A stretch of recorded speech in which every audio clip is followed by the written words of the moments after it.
नमस्कार दोस्तों, कार्तिक माह के शुक्ल पक्ष की प्रतिपदा के दिन गोवर्धन पूजन के साथ ही अन्नकूट महोत्सव मनाया जाता है। यह दीपावली के 5 दिनों के उत्सव का चौथा पर्व होता है, जो दीपावली के अगले ही दिन आता है। श्री कृष्ण के काल से पहले गोवर्धन पूजन नहीं होता था, अन्नकूट महोत्सव ही मनाया जाता था। गोवर्धन पूजन के पहले इंद्रोत्सव मनाया जाता था। इसी से जुड़ी गोवर्धन पूजन की हम आपके लिए एक पौराणिक कथा लेकर आए हैं।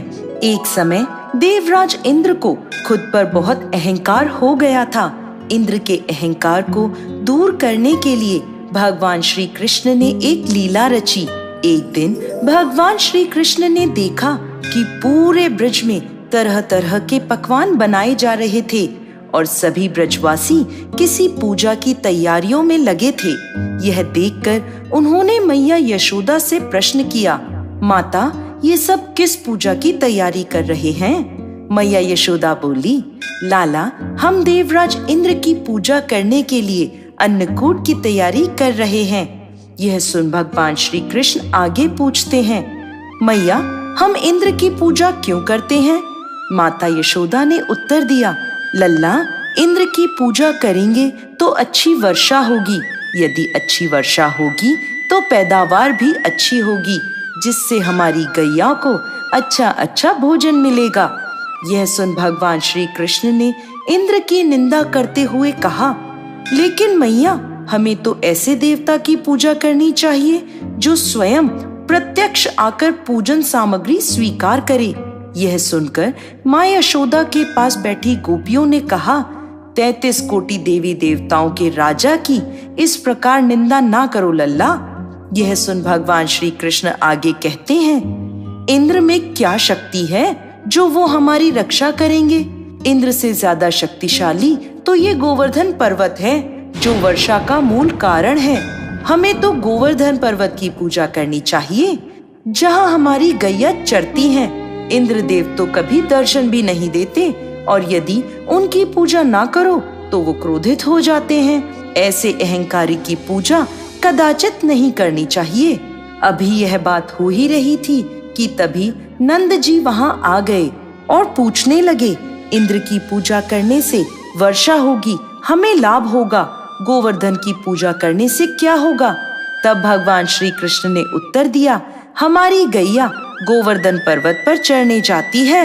वह गोप गोपिकाओं की आजीविका का एकमात्र साधन है। यह सुनकर सभी लोग बहुत प्रभावित हुए और सभी ने मिलकर इंद्रदेव की जगह भगवान श्री कृष्ण द्वारा बताई गई विधि से गोवर्धन पर्वत की पूजा अर्चना करने की ठान ली। गोवर्धन पर्वत ने भी समस्त पूजन सामग्री को स्वीकार किया और सबको खूब आशीर्वाद दिया। तभी नारद मुनि इंद्र महोत्सव देखने की इच्छा से ब्रज में पहुँचे। वहां उन्हें पता चला कि इस वर्ष श्री कृष्ण की आज्ञा अनुसार इंद्र महोत्सव बंद कर दिया गया है और अब सभी ब्रजवासी गोवर्धन पर्वत को पूज रहे हैं। यह सुनते ही नारद मुनि उल्टे पांव इंद्र के दरबार में पहुँचे और बोले, हे देवराज, आप अपने महल में सुख की नींद ले रहे हैं। उधर सभी ब्रजवासियों ने आपकी पूजा समाप्त करके गोवर्धन पर्वत की पूजा करनी प्रारंभ कर दी है।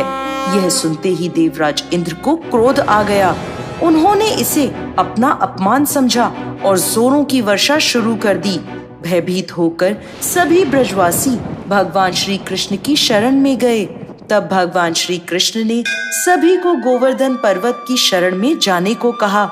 सभी ब्रजवासी अपनी गैया और बछड़ों के साथ गोवर्धन की तराई में पहुंच गए।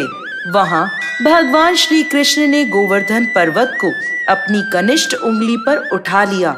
यह देख इंद्र को क्रोध आया और उन्होंने मूसलाधार वर्षा शुरू कर दी। भगवान श्री कृष्ण ने सुदर्शन चक्र को आदेश दिया कि वह पर्वत के ऊपर जाकर वर्षा की गति को नियंत्रित करें और शेषनाग से कहा कि वह पानी को पर्वत की ओर आने से रोकें।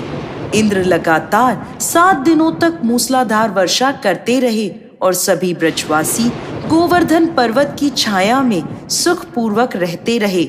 यह सब देख इंद्र को शक हुआ कि उनका मुकाबला करने वाला कोई साधारण मनुष्य नहीं हो सकता। तभी ब्रह्मा जी वहां प्रकट हुए और देवराज इंद्र से बोले, हे इंद्रदेव, आप जिस बालक को परास्त करने की कोशिश कर रहे हैं वो कोई साधारण बालक नहीं बल्कि स्वयं भगवान श्री हरि का अंश है और पूर्ण पुरुषोत्तम नारायण है। यह सुनकर देवराज इंद्र ने भगवान श्री कृष्ण से अपनी भूल की क्षमा मांगी। इसके बाद भगवान श्री कृष्ण ने 7वें दिन गोवर्धन पर्वत को नीचे रखा और हर वर्ष गोवर्धन पूजा करके अन्नकूट उत्सव मनाने की आज्ञा दी। तभी से यह उत्सव अन्नकूट के नाम से भी जाना जाने लगा। जय श्री कृष्ण।